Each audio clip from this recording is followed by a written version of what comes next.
What's up, everyone? It's Jeremy Majors here with Majors Academy Dog Training out of Green Bay, Wisconsin. And we are live on Facebook, YouTube, and Instagram. And the camera angle looks a little different. If the camera angle looks a little different, I am streaming not from my phone, but I am streaming from a GoPro. Just testing the water. So if you guys can't hear me, let me know. Or if this is a little weird, I don't know, let me know. But I can read the comments from my phone now instead of trying to uh, read the live stream from my computer. So I'm live on YouTube on the computer, live on Instagram on my tablet, and then live on Facebook on my phone. So again, this is Dog Training Q&A episode 145, and we are here to answer your questions that you may have. Happy Thursday, everybody. Hope everyone's doing well. And yeah, we're here to talk about dogs. We're here to talk about aggression. We're here to talk about uh, fear, anxiety. I don't care. Whatever it is, we're here to talk about it. We're here to help you out. And we'll do our best to make sure that happens.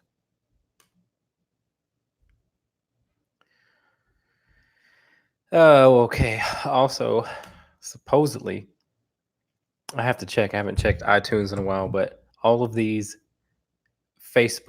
all of these podcasts are recorded to iTunes. So if you have a long road trip and you want to hear previous episodes, then they all are streamed there as well.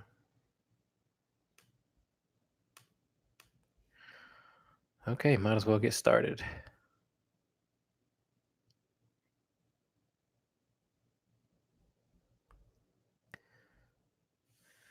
All right. First question. Is it true that everyone in the house has to be the pack leader, not just one person? Yes, it is very true and often a common problem in households. You see, this is going to get a little bit uh, PC. I try to avoid those conversations by any means, but it is true, and I am not afraid to talk about it because it holds true. There cannot be, first of all, there should be a rule. Okay, so let's just start it from this. We all know that raising kids and raising dogs are very similar, right? Now, when you're raising a kid, it is um, highly recommended that there are two parents to raise a kid. I also think it is very important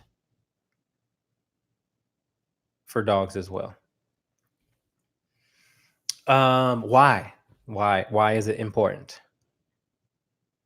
Well, you need two different perspectives, and those perspectives are derived from masculine and feminine energy.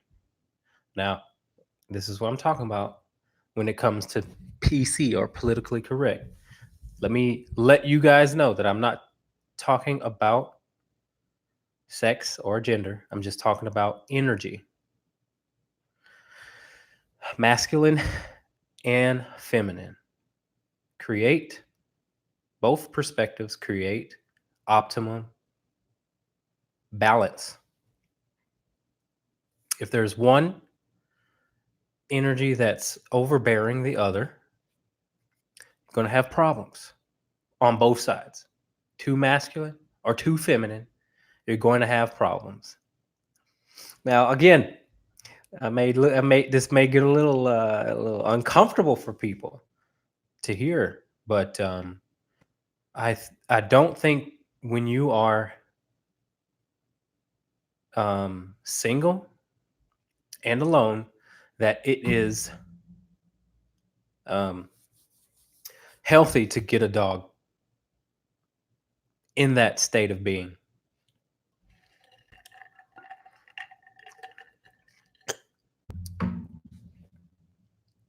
Dog's not there to, it's that sole purpose is not to make you feel whole. It is not to make you see. Look, I knew we were gonna have some single mom dog moms out there start barking at me. I knew it. Ah, hey, listen. Well, first of all, you already know you're a good dog. Well, I'm not, and this is not to say that there can't be. It can't happen. There, obviously, it can happen. There's single moms out there all day long, single dad, whatever. But I'm saying though, what I'm saying is it's it's very healthy to have two different perspectives when it comes to raising. It's like the push and pull. It's like the yin and yang. It really holds true. Because often, and this is just talking from my experience, often I have to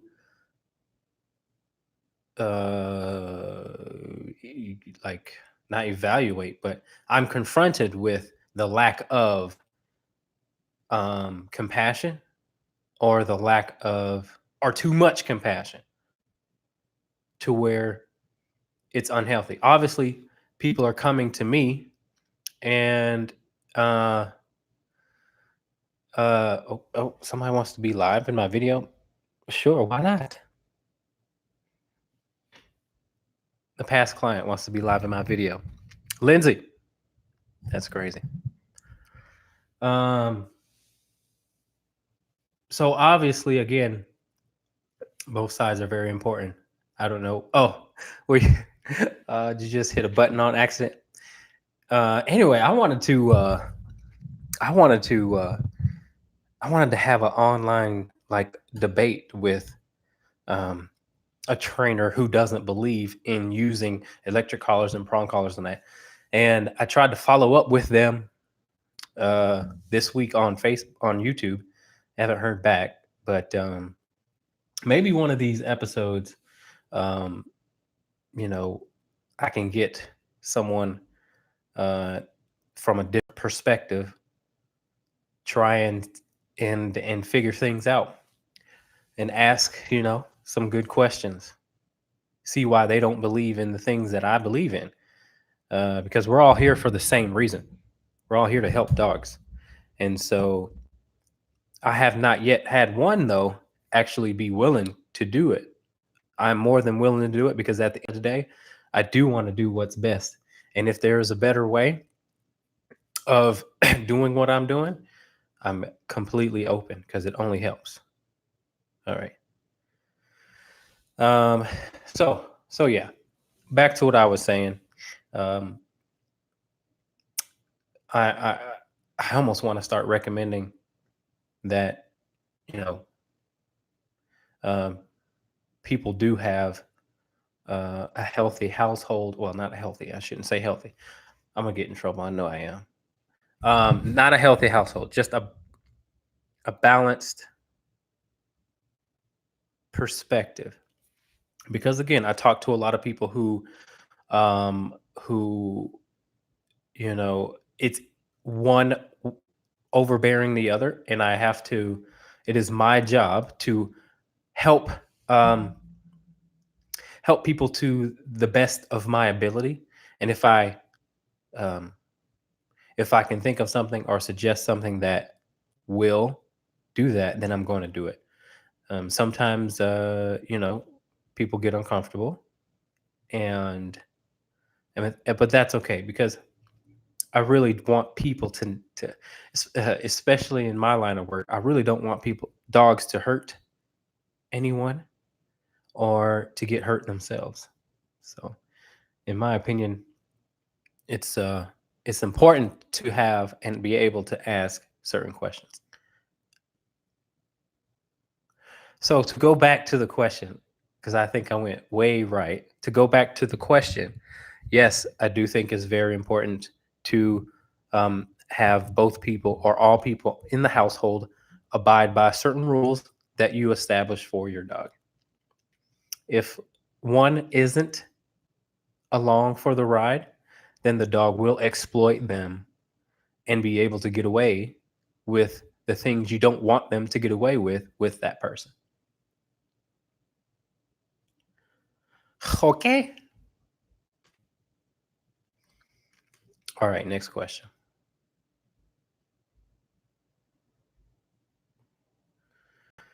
All right.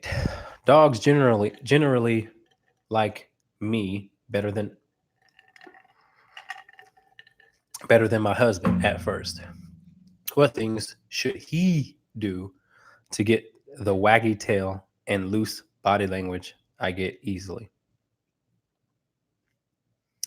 Well, I would say to get down on the dog's level, um, and then just allow the dog to come to him.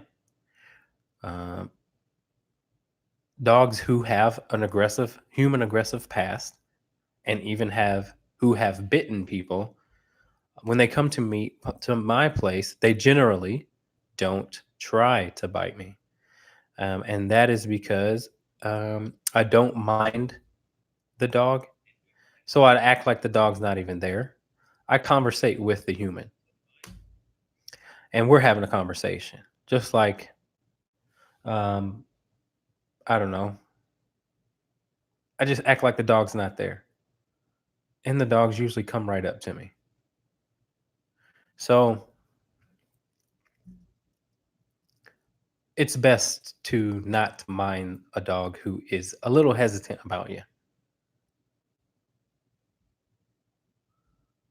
All right.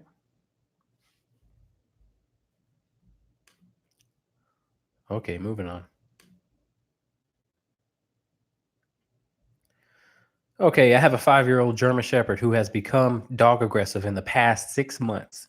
We originally thought it was just due to protecting our 1-year-old lab mix who is very insecure. But last time he attacked another dog, our dog was not around. What can we do to stop this behavior? Aggressive dog. So your dog is a dog aggressive. Um, uh, so you have to teach your dog that um, fighting is not okay, and you also have to show your dog that you can actually control the other dogs as well, control the environment. So those two things have to happen. On one hand, the dog has to listen to you on a certain level, and on the other hand, the dog has you have to give the dog reason to take your word for it, which means um, controlling the environment to the best of your ability. Controlling your environment to the best of your ability comes from the trust side, and then your dog actually listening to you comes from the respect side. So respect and trust.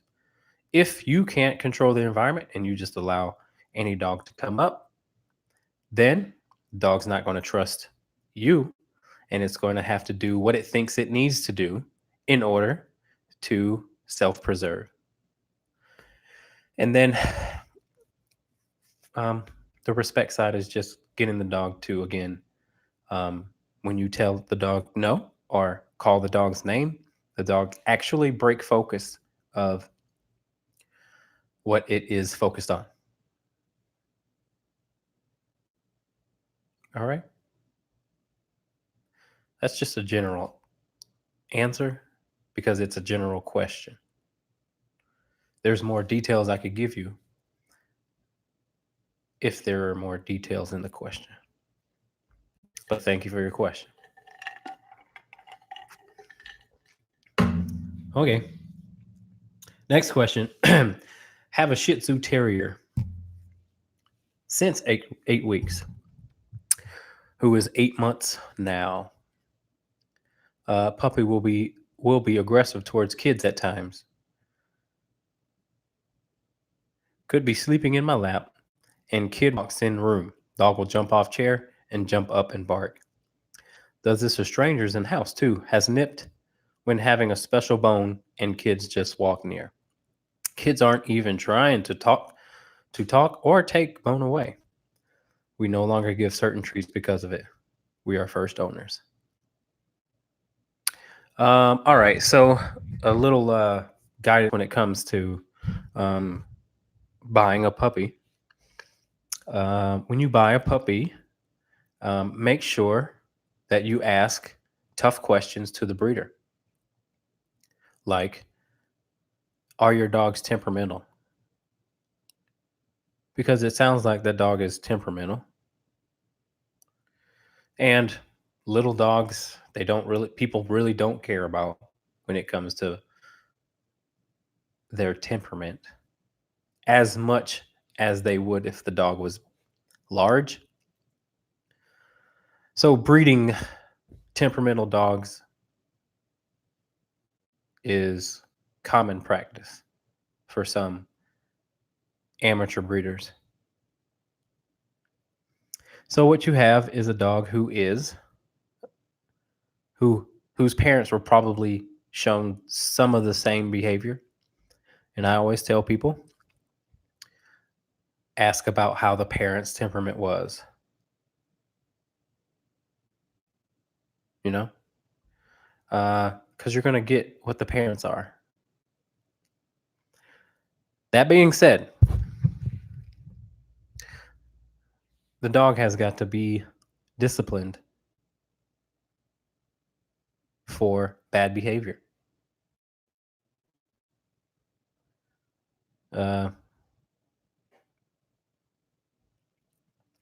Dog loses the lap time if it decides to jump off your lap and bark at your kids. Loses lap time for 3 days. How about that?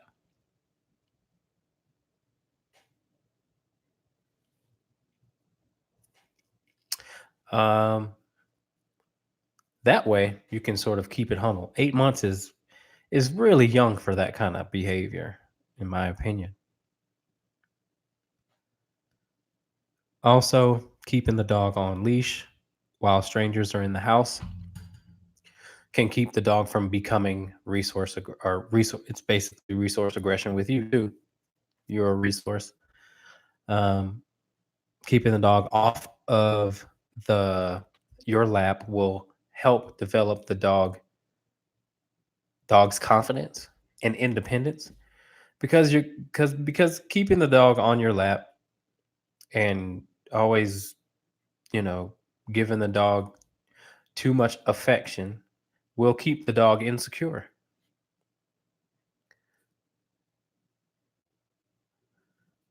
It's like, why are you barking at children in the house? So it is your job to show the dog that it cannot bark in the house, because you are what dictates uh, what goes on in the house, not the dog. So you'll just have to, again, give the dog some consequences so that the dog can learn to be more humble.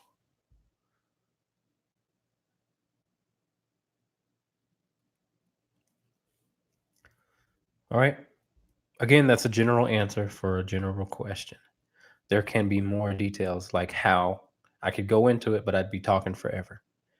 But those are general answers of what's really going on.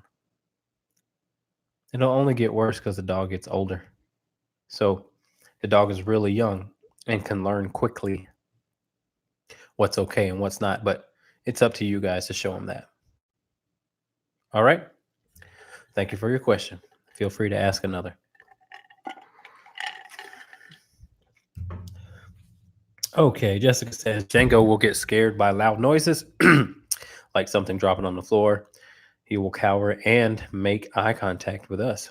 It seems like he's looking to us for some type of reaction. I can see his anxiety about it, but how should we respond to him? Or should we not respond to him at all? Yes and no. You should respond to him and you shouldn't respond to him. Uh-oh. That didn't sound good. What was that?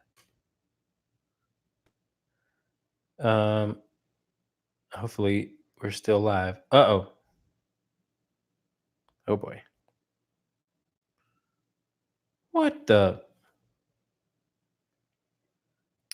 Why did that just end? Okay. Hold on, guys. I got to go back live on Facebook because my GoPro decided to die on me, I guess. Hold on a second. There we go. Okay. All right, guys. I'm sorry if you were watching me on Facebook. Sorry that we are no longer live on Facebook, but I had to start a new stream in the middle of a question too. Dang it. Shoot. Hold on. We're going to get our ish together. Okay. Let's see.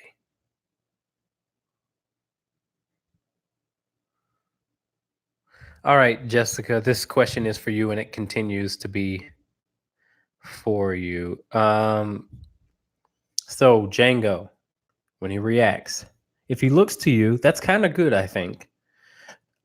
There can be a couple of different scenarios about how to go about it. Okay, so here's the deal. So if he looks to you for answers, that's awesome. If he looks to you for a reaction, that's him being dramatic. I equate it to like my son who sometimes quote unquote hurts himself and then looks to me to see if it was serious or not, you know? He'd be like, because based on your reaction, you'll get a different reaction from him. Did this hurt sort of deal? Um, and sometimes I have to not pay attention to it. And sometimes if it's, you kind of just know if they were truly, do need you versus them again trying to draw you in and being overly dramatic.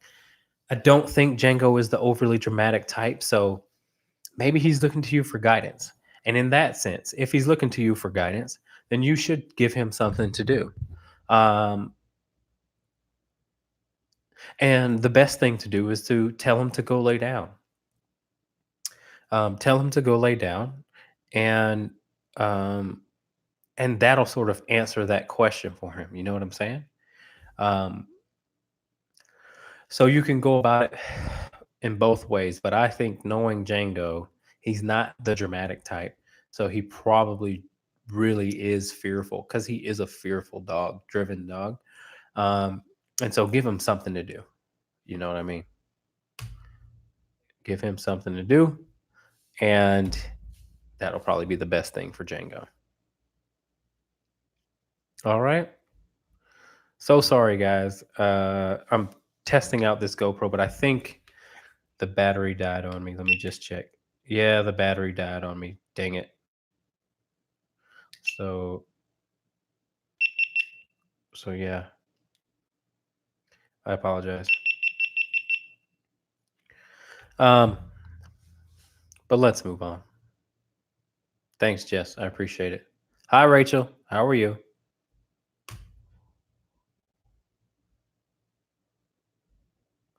All right.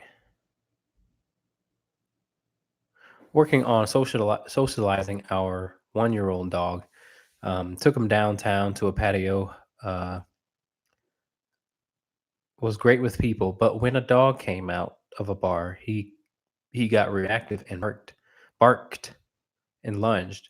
He was a prong collar, and he was an angel until that dog was next to him getting pet by other patrons of the patio. Well, I would say that's a victory if your dog, for one, got redirected by your consequence via prong collar, and the dog didn't get mauled by the other dog. I would say that's a victory. Because, on one hand, if the dog is reacting because it's scared for its life, um, and the dog didn't get mauled, victory.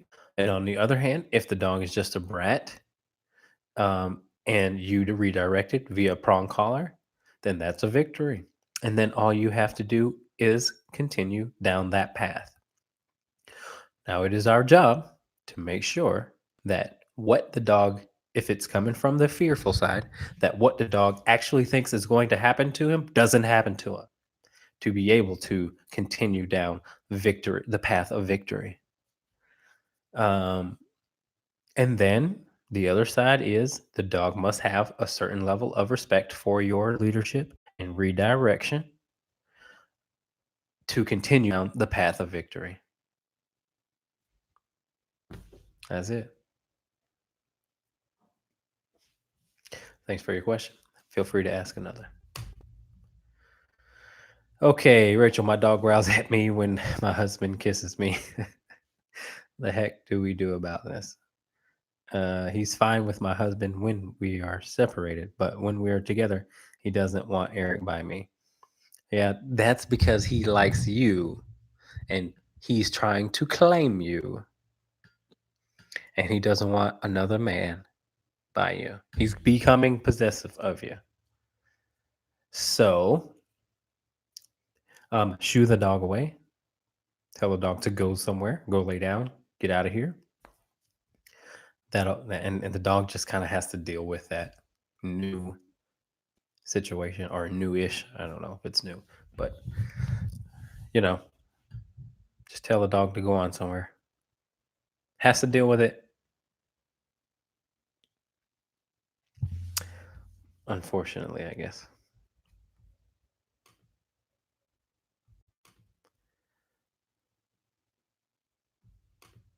I put him off the bed when he does this. Little Yep, that's good. That's what you do. That's fine. Uh,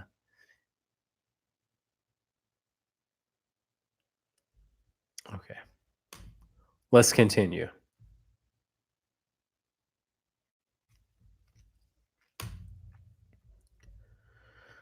Well,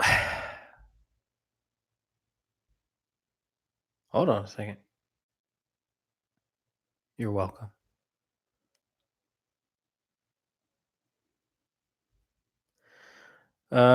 Well, I would say that this week in particular, well, last week too, but this week there has been um, a lot of accusations about other trainers, um, and the word um, abusive can sort of really be blown out of proportion. There's a video of another trainer this week that has just been ran through the ringer. And I think people that are online really enjoy trying to exploit uh, what they would perceive as what I would perceive as training and they would perceive as abuse.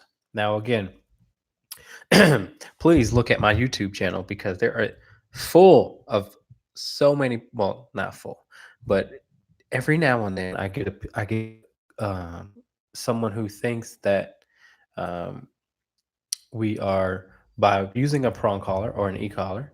Hey, and I got a message for veterinarians too. This reminds me of a conversation I had today.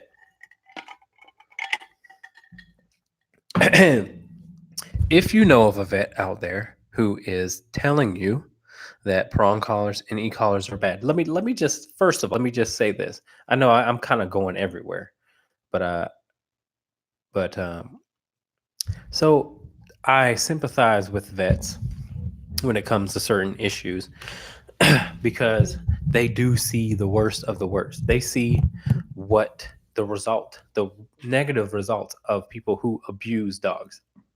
So their perspective is very graphic, right? Um, and that makes the trainers who actually use tools the right way really bad. But let me let you know that you can use any tool to in the wrong way, and it can be considered abuse. Like I said, Um, you know, if your veterinarian is telling you that any tool is bad, then unfortunately they're wrong and misinformed. But again, sympathize with them because they do see when they do see, uh, you know, they see the good, bad, and the ugly. And again, their experiences are very graphic, and I understand sometimes that they want to steer people away from certain things. Pip does not like that I'm watching this video and playing this video with her and her flamingo. She keeps crying. LOL. Speaking of dramatic animal and kids, yeah, Pip is so cute. All right, what do you think of the best muzzle for taking an aggressive dog to a vet? Baskerville, Baskerville, Baskerville. Django would probably need a size 4. So you can go to Petco, PetSmart, and pick one of those up. And then not only do you just get a muzzle, but you want to put it on him, walk with him with it, walk with him with it on. And then after your walk, um, try mocking a vet examination. So keep the dog in a standing position or a down position if you're going to put him on a table. Do you have training videos on that? Correct. You have training. No, I don't. Um, I don't, and I should. I should get on that. Um, how to vet examination. But again, you want to, like I said, keep the dog in a standing position or a down position, and uh, get the dog comfortable with their chin lying in your hand, and um, be as gentle as possible, but also be ready for the dog to um, do this, right? Jerk their head, which is what the dog would probably do if the veterinarian is going to examine the backside or something like that.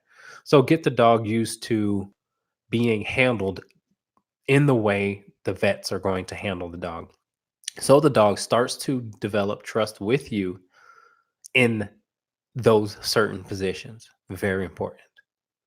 All right. The vet the vet visit solely depends on your relationship with your dog. When you say stop, relax, or knock it off, does your dog actually listen to you? If not, work on it. If the only time the dog goes to the vet and it's being handled a certain way, the only time at the vet, okay. Well, no wonder the dog hates the vet. Let's make it easier on the dog. Let's handle the dog the way that the vet would be handling the dog. So the dog, again, starts to build trust for you, and it makes it easier for the dog to be touched and filled up. And for Django, because he's such a fearful dog, he's going to need that. It only benefits him if he is handled that way.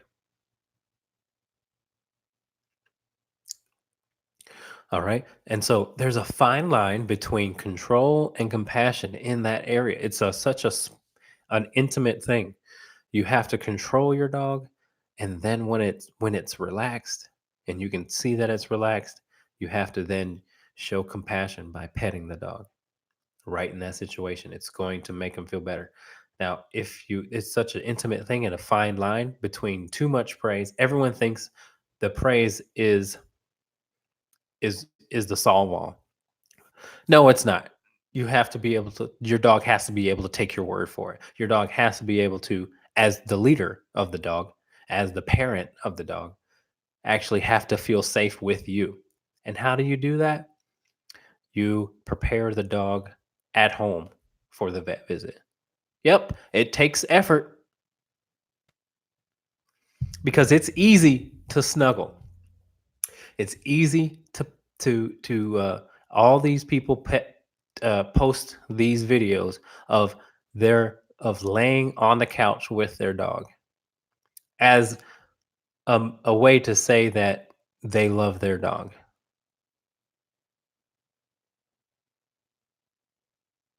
I mean, that doesn't mean you love your dog. I mean, that means you like laying around and you like massaging your dog.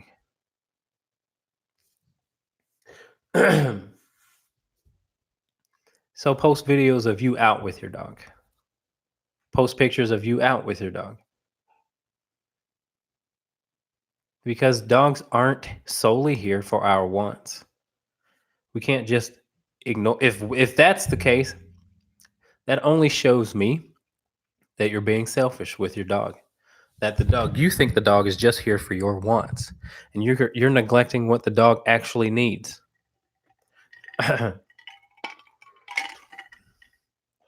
Very easy to snuggle. Anyone can do it. It doesn't take any effort.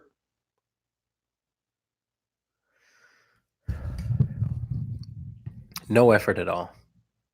Makes us feel good. But we cannot forget about our dog's needs. And we do have to have trust. And we should be able to have our dogs lean on us and look to us when it becomes insecure, as opposed to looking to itself. If you have a dog who's looking to itself, that means the dog is fearful. That means the dog can be aggressive because it doesn't take you in consideration. The environment means more to you, to the dog, than you actually mean. Well, we get to cuddle on the couch, but I can't take him anywhere.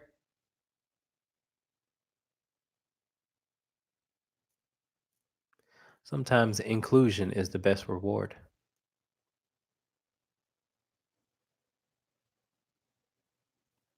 Being able to take your dog anywhere or including your dog instead of putting your dog away all the time. That's the biggest reward.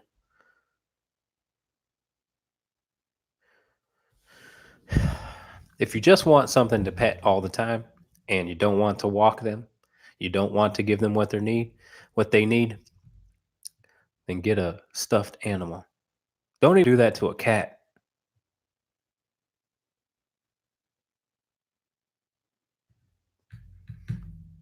It's easy. Again, it's easy to snuggle. It's easy to pet. It's harder to get out with your dog and provide them some really good exercise. But that's what they need. So let's post those videos. Other than walks and play, where do you include them? Dining room is off limits. Well, I just mean, like taking them to out in public with a parade or having people come over and not having to put your dog away because they're jumping, they're barking, they're biting, they're obnoxious, they're food begging, they don't listen. You know, having your dog be involved in your lifestyle, taking the dog hiking, taking your dog off leash, um, things like that. That's what I mean by inclusion. A good dog is much more enjoyable. So I'll never stop trying to figure out how to best help people realize that because it's a tough one. You're very welcome. You're very welcome.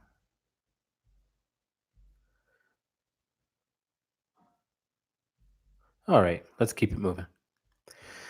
Okay. Our German Shepherd. Oh, where'd that go? Where did you go?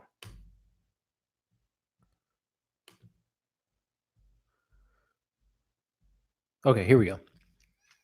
Our German Shepherd is terrible about getting his nails cut. I can groom him otherwise. But when it comes time to do the nails, he pulls away and tries to get up. How can I get him to be still? Just practice stillness. The easiest way is to put him on leash and tie the dog to something that he can't pull away. You sort of have to exhaust. Well, no, you sort of have to. What do you say? Take away your dog's uh, ability to manipulate the situation in his favor. He wants to get away. He thinks he can get away. He's going to try it. But once you take that away from him, um, then the dog will sit still. Um, and nails are tough. You have to know, obviously, that the way that you cut can make them uncomfortable. If it's giving them a little bit of pain, then you can't really be angry about the dog's attempt to get away from it. So uh, you have to take that in consideration. Sometimes giving a dog to a professional groomer can can alleviate the potential of the dog hitting the dog's quick and the dog becoming hurt. So nails are tough. How much is too much exercise for a puppy? How long to walk per how many months, etc.? Good question. Um, Very good question. It depends. I don't know. I mean, obviously, it depends on the breed a little bit there, but on the other hand, you'll kind of know maybe by observing your puppy if it's too much, or take your dog on a walk, and then when you get home, is the dog still jumping off the walls, or is the dog going to lay down and be totally exhausted? You know, um, you kind of just gauge that. I would never say to run with a puppy. Um, and there are some that say only certain breeds should be running anyway, like distance wise. Like, don't take your dog for a run if it doesn't have a husky mix, some sort like that, because they aren't designed to run long distance. Kind of bred, I mean, unless your dog is like an African wild dog.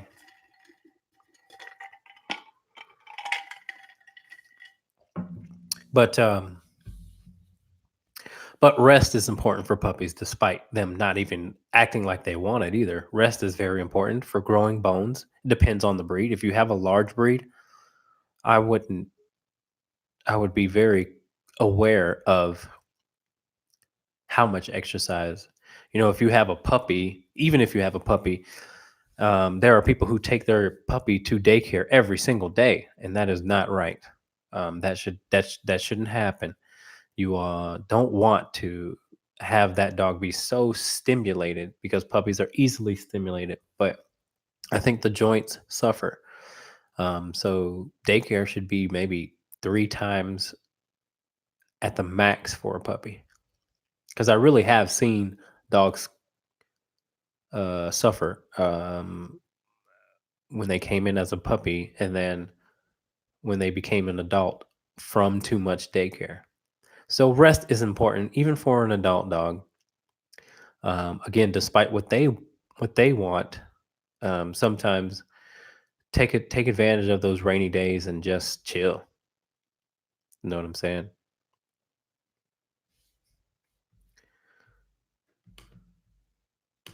Yeah. Okay. Next question. My dog understands everything, yet he won't come when called. What do I do to get him to come when called? You'll have to add a training tool, or the long way.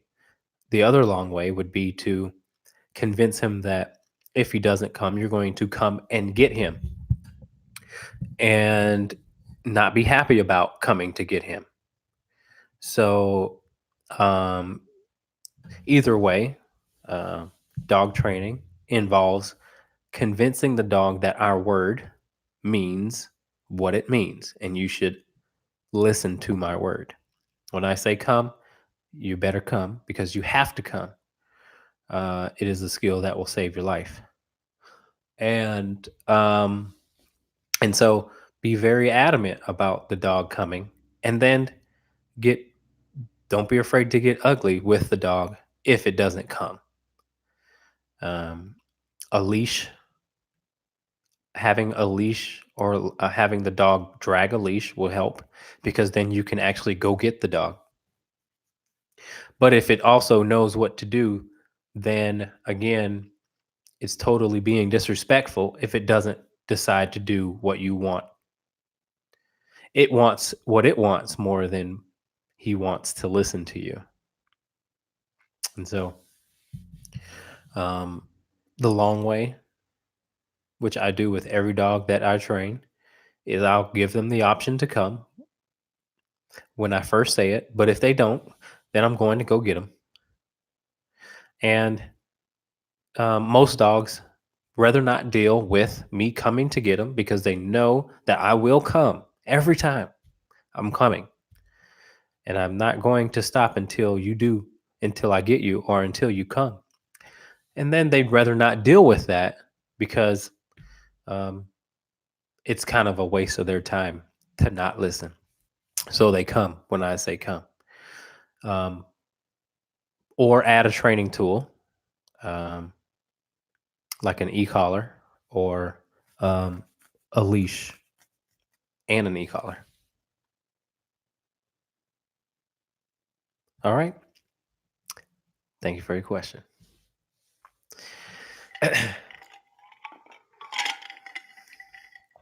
Okay.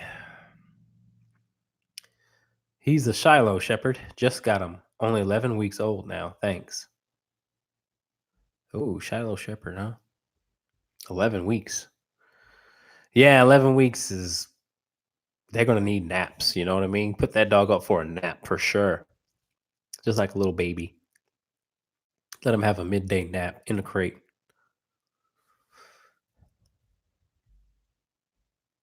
Okay, tips on training e-collar training without them being collar trained. So e-collar training, a quick explanation of e-collar training would be to walk the dog on a retractable leash, allow the dog to come and go in front of you, um, and uh, tap the e-collar button at a very low level until the dog kind of notices it like there's a fly that just landed on him. He'd be like this. Hmm? What was that? So it's very gentle. And then you call the dog and press the button. And then when the dog comes to you, you give the dog a treat. And then you repeat that until you feel that the dog knows that when it gives the stimulation, it comes to you and gets a treat.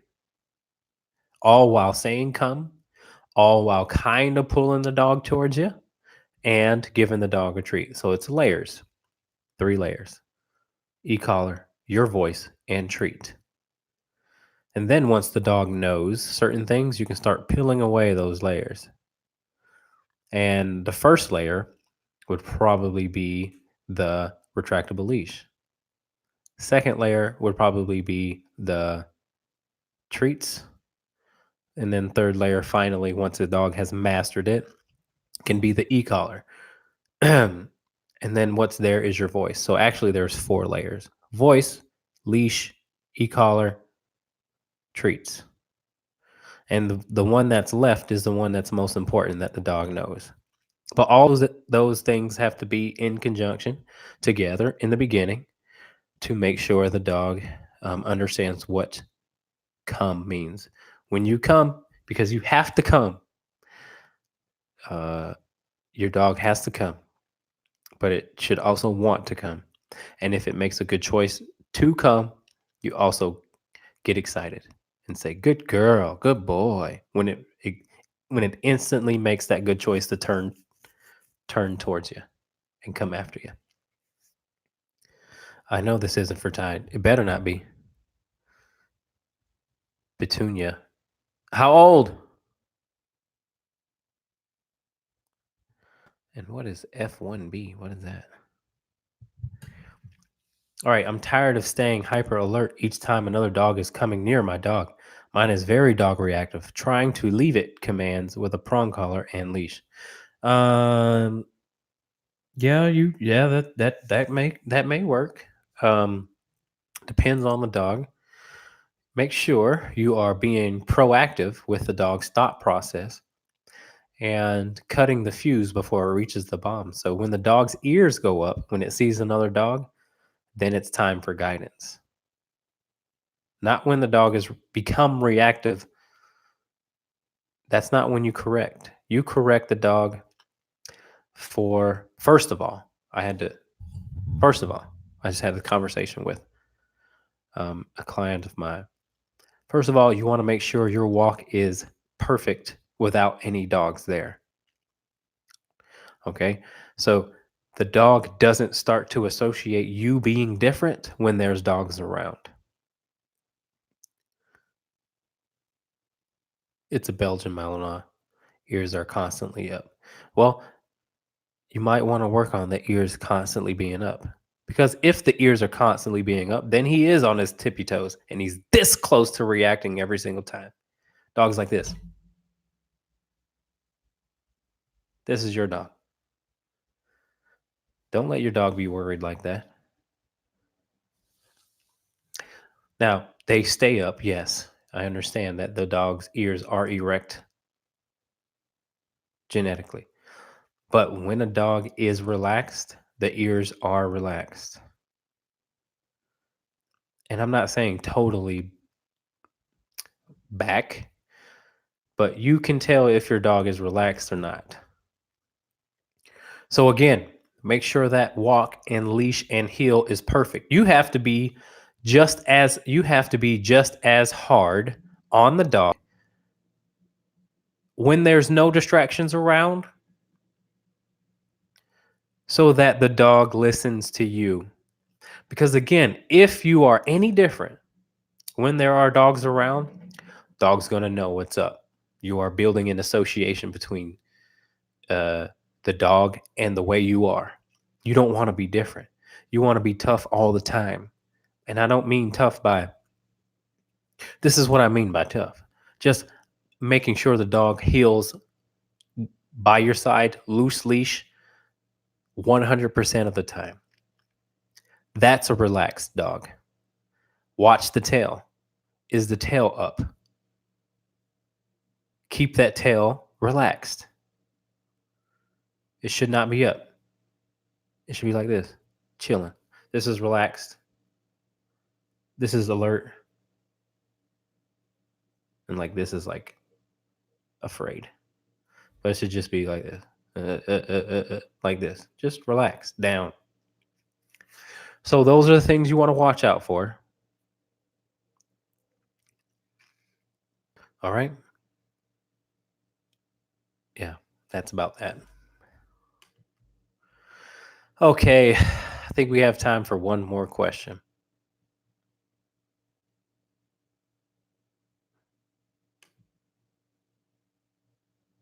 Hey, you folks on YouTube, do not be shy. Ask us your questions. The folks on YouTube are ruthless, man. Dang. They need a better filter. Why is that? Why are people on YouTube so rude? Be calling me all kinds of names and crap. It's weird. All right, guys. Well, I guess I can't really. My computer is acting. Well, here, hold on. We'll answer one more question. Okay.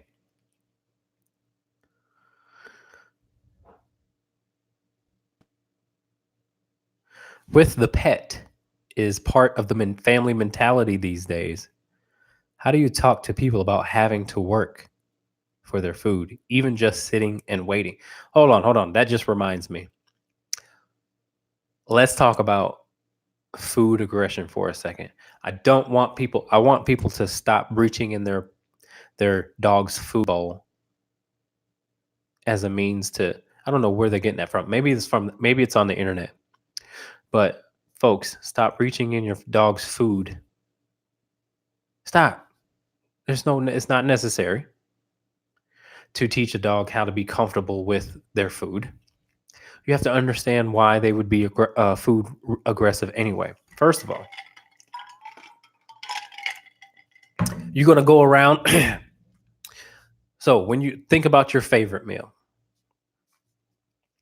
for me, it's chicken wings, man.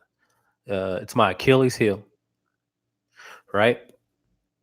If someone were to come over and put their hand on my chicken wings, man. Oh man. Oh man. What? What? No. Let's not do that. Yes, there are dogs that can handle it. Good for them.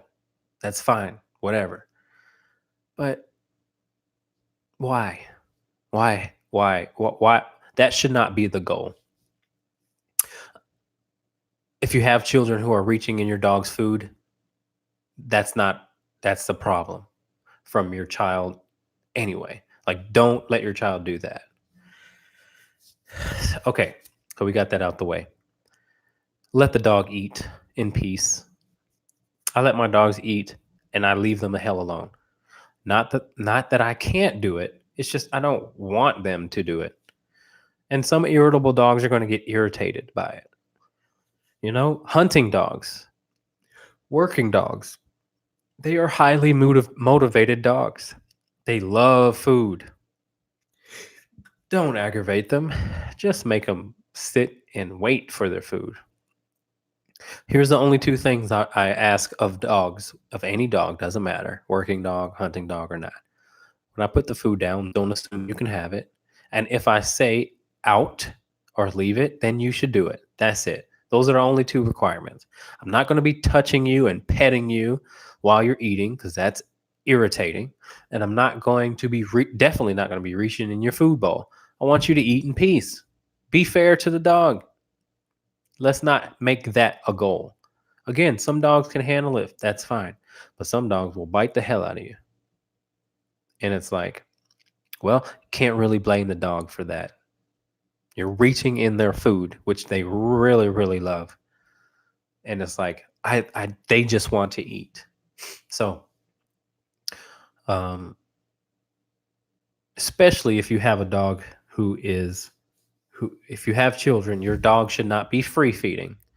This isn't old school anymore. Actually, that's kind of bad for dogs to just leave food out all the time. You should get to the point with your dog that when you set food down, the dog should just eat it right away. And then you set food down. I recommend feeding your dog once a day. But if you're a puppy, then obviously more times than one. But dogs in general should just be eating once a day. All right. All right, guys. I got to go because my computer just died. But I appreciate you guys watching. Please give me a thumbs up, like, or subscribe to my channel. I really appreciate you guys. I will see you guys next Thursday, same time, same place.